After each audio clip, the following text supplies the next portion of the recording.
गुरुजी, मेरा ये प्रश्न है कि आजकल हर क्षेत्र में रिजर्वेशन सिस्टम है, फलस्वरूप अपनी जाति के हिसाब से जॉब मिल रहा है, अपने टैलेंट के हिसाब से जॉब नहीं मिल रहा है, ये कहाँ तक ठीक है गुरुदेव?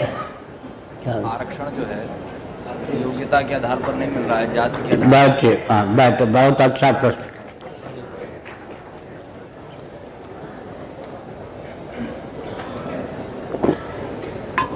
नाम क्या है तुम्हारा? हाँ, तभी चिंता है ना।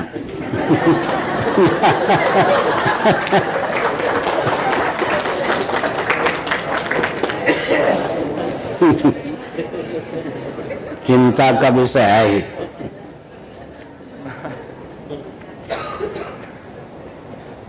ऐसा है कि ये जो राजनेता होते हैं ना, ये राज्य करने के लिए तरह तरह के हथकंडे अपनाते हैं। किसी तरह से शासन को मुट्ठी में बनाए रखूं, अंतिम सांस तक नेता बन के पहुंचता रहूं, ऊंचा से ऊंचा पद प्राप्त करूं। स्वतंत्र भारत में राजनेताओं का यह दुर्व्यसन हो गया है। उसी दुर्व्यसन के शिकार एक प्रधानमंत्री का नाम बीपी सिंह हुआ है। बीपी सिंह ने सोचा था कि एक आरक्षण का मुद्दा क्रियान्वित कर दूं अपने शासनकाल में। उसके नाम पर आरक्षण में अधिकृत जो महानुभाव हैं वो हमको अंतिम सांस तक प्रधानमंत्री भारत का बनाए रखेंगे।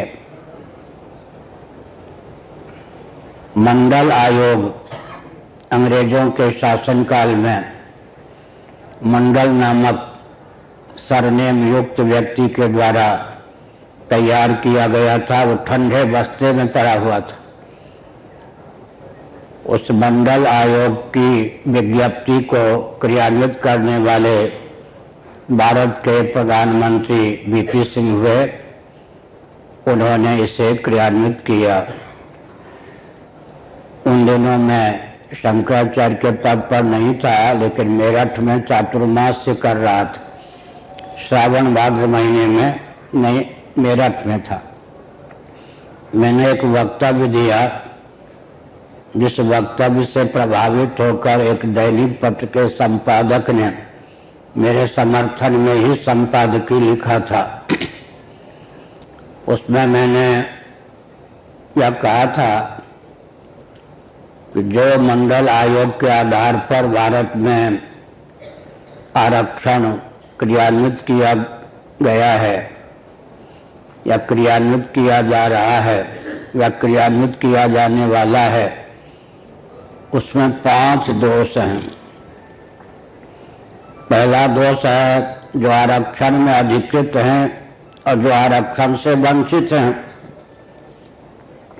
दोनों की प्रतिभा की हानि और दोनों की प्रगति की हानि दूसरा दोष है। तीसरा दोष प्रायोगिक नहीं। जितने व्यक्ति आरक्षण में अधिकृत कर लिए गए हैं या संभावित हैं, केंद्रीय और प्रांतीय शासन तंत्र के पास उतनी नौकरियां नहीं। चौथा दोष है प्रतिशोध की भावना। जूनियर से जूनियर, अयोग्य से अयोग्य, जब सीनियर से सीनियर, योग्य से योग्य पद पर प्रतिष्ठित हो जाता है तो उसके पर सहानुभूति न होकर प्रतिशोध की भावना होती है। और 5वां दोष मैंने बताया था, ये चारों दोष जब किसी एक देश में 14 वर्षों तक रह लेते हैं तब देश विघटित हो जाता है, टूट जाता है। परतंत्रता नामक 5वें दोष की प्राप्ति होती है। आरक्षण के 14 वर्ष से अधिक हो गए और देश विखंडित होने के कगार पर है। चंद्रशेखर जी का नाम सुना होगा आपने, वे भी प्रधानमंत्री रहे हैं। उन्होंने एक गुप्त रिपोर्ट श्री अटल बिहारी वाजपेयी जी को दी थी गुप्त चीज है, लेकिन कागज पर और अंदर ही अंदर भारत के कई भाग बन चुके हैं। खालिस्तान भी बन चुका है। दक्षिण भारत को लेकर एक नए देश की रचना की भी सारी योजना बन चुकी है। एक दलितस्थान दलितों को लेकर भी, और एक हिंदुस्तान, इस प्रकार से 4-5 विभाग देश के बन चुके हैं अंदर अंदर, वो हम लोगों को मालूम है। तो हमारी बात जो कि त्यों चरितार्थ हो गई है और हो रही है। एक विचित्र बात है, पुरी में बढ़ई इत्यादि आरक्षण अधिकृत जातियों का राष्ट्रीय स्तर का एक सम्मेलन था। हम लोग बाहर थे, स्वामी जी के पास फोन आया कि इस सम्मेलन का उद्घाटन शंकराचार्य महाभाग करें, यह हमारी भावना है। उनको समय दे दिया गया, लेकिन हमने जो सोचा नहीं था वह हुआ। उद्घाटन भाषण में तो मुझे जो कहना था मैं कहता, लेकिन उन लोगों ने कहा कि आप उपस्थित हो गए, यही उद्घाटन है, आपकी अध्यक्षता रहेगी, अंत में आप बोलेंगे।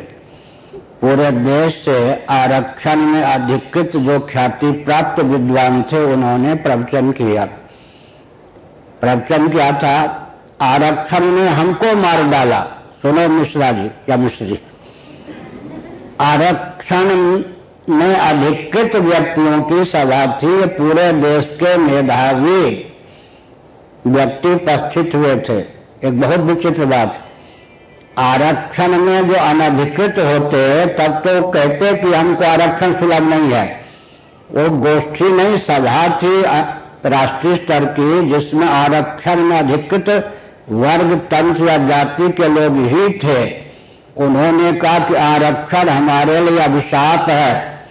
भारत के शासन तंत्र का दायित्व है कि हमारे अस्तित्व और आदर्श की रक्षा के लिए आरक्षण को दूर करे। अब उनकी युक्तियां, दलीलें सुन लीजिए। उन्होंने क्या कहा? मान लीजिए बढ़ई कास्ट आदि से जो काम वेद आदि बनाते, उस बिरादरी के व्यक्तियों ने कहा हमारी जीविका ब्राह्मण क्षत्रिय वैश्यों ने हड़प ली। हो गया।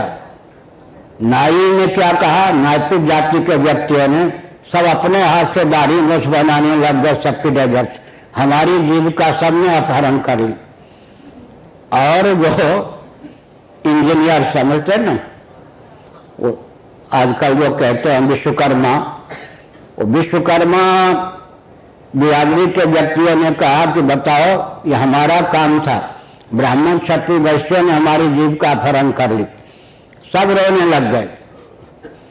अंत में जगजीवन राम जी की परंपरा के जो लोग थे उन्होंने कहा नर्स का काम हमारे घर की देवियां करती थी, और ब्राह्मण क्षत्रिय वैश्य घर की देवियों ने नर्स का काम प्रारंभ कर दिया। फिर समझ गए। कपड़ा धोने वाली बिरादरी ने कहा शर्मा, डैकलिन, इन सब ने हमारी जीविका का अपहरण कर लिया। हमें तो दिव्य दृष्टि मिल गई, समझ गए। हम सोचते थे कि आरक्षण से जिनको वंचित किया गया है वही रो रहे होंगे, लेकिन उस सभा में कितने साल हो गए होंगे? 7-8 साल हो गए। 8 साल तो कम से कम हो गए, हो सकता है 10 साल हो गए। उस सभा में यही थे जो आरक्षण में अधिकृत थे, समझ गए। इसका मतलब वो भी रो रहे थे। इसलिए मैंने कहा दोनों की प्रतिभा की हानि, दोनों की प्रगति की हानि, और प्रायोगिक नहीं प्रतिशोध की भावना और देश की परतंत्रता, ये 5 दोष आरक्षण को लेकर हैं। हाथ कंगन को आरसी किया। भारत की मेधा शक्ति अपने देश की विदेशी कंपनियों में और विदेश की कंपनियों में जाकर बिकती है या नहीं? ओबामा जी अमेरिका के राष्ट्रपति थे, उनके अगर 13 चिकित्सक या डॉक्टर थे तो उसमें 9 भारतीय मूल के थे, क्योंकि भारत में उनको जीविका नहीं मिल रही थी। भारत में उनको जीविका नहीं मिल रही थी। जो आपने कहा ना तो उनको अमेरिका में जाना पड़ा। इसका अर्थ क्या है? भारत की मेधा शक्ति बिक रही है, तो ये राष्ट्र के लिए हानिकर है या नहीं? हानिकर है।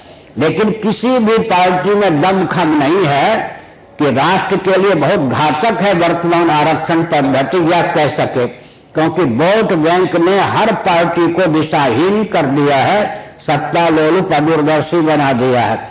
अब मैं आरक्षण का स्वरूप बताता हूं। हम आरक्षण के अत्यंत पक्षधर हैं, लेकिन कौन सा आरक्षण? वह आरक्षण जिसमें हर व्यक्ति की जीविका जन्म से आरक्षित है। भाषा समझ आई? यही तो सनातन वर्ण व्यवस्था है ना। सनातन धर्म में तो हर व्यक्ति की जीविका जन्म से आरक्षित है। इससे बढ़िया आरक्षण क्या? नौकरी के लिए दरवाजा खटखटाने की जरूरत ही नहीं है। हर व्यक्ति की जीविका जन्म से आरक्षित है, उस आरक्षण को अपनाओ। वही वैदिक संविधान के अनुसार आरक्षण की स्वस्थ विधा है। ठीक है। बेरोजगारी आदि जितनी समस्याएं हैं वो वर्तमान आरक्षण के कारण हैं, और देश टूटता जा रहा है। आप सुनो, जनेऊ खोलकर ब्राह्मण दिखा रहे हैं, ब्राह्मण हूं, पेट तो भरना है, परिवार को चलाना है, सफाई कर्मी का काम करने के लिए बाध्य हूं। और ये किसने चलाया? ध्यान नहीं गया आपको। आरक्षण का बीज किसने बोया? गांधी जी ने। गांधी जी के आश्रम में ब्राह्मणों को कार्य दिया गया था सफाई कर्मी का, और सफाई कर्मियों को काम दिया गया था भोजन बनाने का। वो अंग्रेजों की कूटनीति थी जो गांधी जी के आश्रम में क्रियान्वित हुई, और कालांतर में जाकर मंडल आयोग और बीपी सिंह के माध्यम से भारत में छा गई। समझ गए ना? ये अंग्रेजों की कूटनीति। अच्छा, अब अंग्रेजों से पूछो, आपके यहां तो क्षत्रिय नहीं है परंपरा के, अंग्रेजों के यहां, लेकिन राजवंश आपने वैकल्पिक ढंग से रखा है या नहीं? एलिजाबेथ विक्टोरिया से भी अधिक समय से शासन कर रही है नहीं? जिनके यहाँ क्षत्रिय होते ही नहीं, वर्ण संकर सब हो गए, उन्होंने भी वैकल्पिक क्षत्रिय को सुरक्षित रखा है। राज परिवार है या नहीं? अच्छा, मुस्लिम तब से पूछिए, शेख, सैयद, मुगल, पठान, चार विभेद उनके यहाँ है या नहीं? जम्मा मस्जिद में अरब राष्ट्र की परंपरा का 1 नंबर का मुसलमान ही नमाज अदा कर सकता है, और नहीं। अब मक्का मदीना में भारतीय मूल के जो मुसलमान हैं उनको नंबर 2 का माना जाता है। समझ गए? इसका अर्थ क्या है? जिनके यहाँ परंपरा से वर्ण व्यवस्था नहीं है, वे भी वैकल्पिक वर्ण व्यवस्था को स्थिर रूप देना चाहते हैं और दिए हुए हैं। और हमारे यहाँ हर व्यक्ति की जीविका जन्म से आरक्षित, लेकिन सत्ता लोलुपता दूरदर्शिता के वशीभूत होकर राजनेताओं ने भारत को दिशाहीन कर दिया, परतंत्रता के कगार पर भारत को पहुंचा दिया। अच्छा,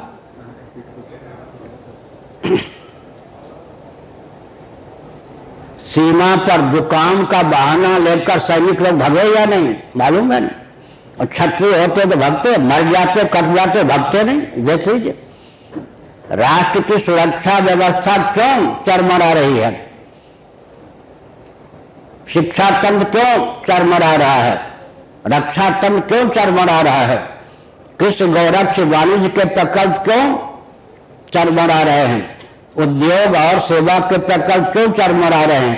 क्योंकि वैकल्पिकों को दे दिया गया ये सब विभाग।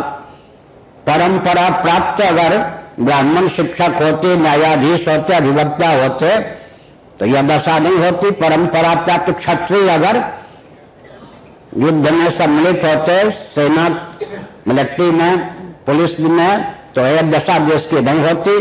परंपरा प्राप्त वैश्य कृषि गौरक्ष वाणिज्य का प्रकल्प चलाते तो भारत की यह दशा नहीं होती।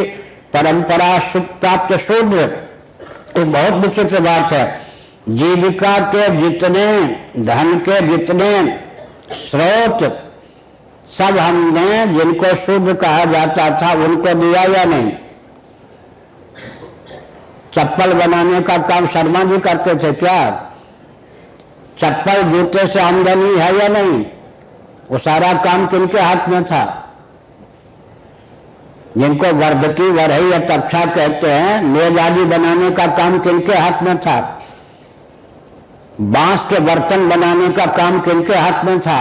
सारा का सारा कुटीर और लघु उद्योग जिनको दे दिया गया, अर्थ का स्रोत जिनको पकड़ा दिया गया, उनको उससे बढ़िया आरक्षण क्या चाहिए था? इसीलिए अभी आपको नहीं मालूम है, जगह जगह से आवाज आ रही है मेरे पास, हमको सरकारीकरण के अनुसार आरक्षण नहीं चाहिए, हमको परंपरा प्राप्त आरक्षण चाहिए। वो वहां से आवाज आ रही है। एक भट्टाचार्य वामपंथी कम्युनिस्टों के नेता, आजकल कुछ सनातनी हुए हैं, वो बताते हैं, समझ गए, वो बताते हैं कि नीचे से स्वर आ रही है। हम नीचा ऊंचा नहीं मानते, आजकल की दृष्टि से दलित वर्ग से स्वर आ रहा है। क्या आ रहा है मालूम है? हमको सरकार के आधार, सरकारी तंत्र के आधार पर आरक्षण नहीं चाहिए, हमको परंपरा का आरक्षण चाहिए। अंत में जो बुद्धिमान है आरक्षण में अधिकृत व्यक्ति, वो भी मानते हैं कि उनके लिए, पूरे देश के लिए अभिशाप है वर्तमान आरक्षण। हो गया, प्रसन्न हो गई। और